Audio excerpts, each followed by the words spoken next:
Today we're standing in Port Fourchon, and what we're doing today is looking at a restoration project that's a partnership between Danos, Chevron, and CCA.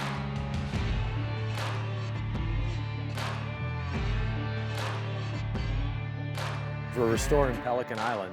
Pelican Island was an island in Timbalier Bay that over the last 10 years has washed away, and we are putting Cajun coral reef modules in Timbalier Bay to restore this habitat. Natrx was introduced to Danos in the summer of 2020 through the Shell Energy X program.